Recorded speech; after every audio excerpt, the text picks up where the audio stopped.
এই নাও তোমার ঘরের চাবি। আজ থেকে আমি আর তোমার সাথে সংসার করবো না, আমি বাবার বাড়ি চলে যাচ্ছি। তুমি যা বলবে তাই হবে, আমি তোমার মনের মতোই হব, কিন্তু প্লিজ তুমি চলে আসো। ওকে, আমি এক্ষুনি আসছি। আচ্ছা আচ্ছা, ঠিক আছে ঠিক আছে। বউ নাও, আরো এক প্যাক খাও।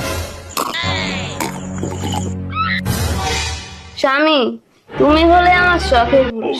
আজ থেকে আমি তোমার ছেড়ে কোথাও যাব না।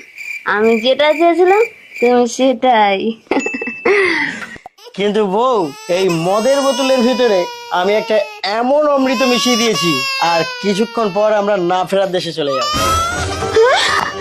এটা তুমি কি করলে? বউ, আমি তোমাকে ভীষণ ভালোবাসি, আমি তোমাকে কিছুতেই অন্য কারোর হতে দিতে পারি না, আর আমি জানি তুমি কোনোদিনও শুধরাবে না। আর তোমার মতো মেয়ে এই পৃথিবীতে বেঁচে থাকলে সমাজের অকল্যাণ হবে, তাই আমরা দুজন না ফেরার দেশেই ভালো থাকবো। স্বাধীনতা সংগ্রামীরা ঠিক এভাবেই নিজের দেশকে শত্রুদের হাত থেকে রক্ষা করেছিলেন।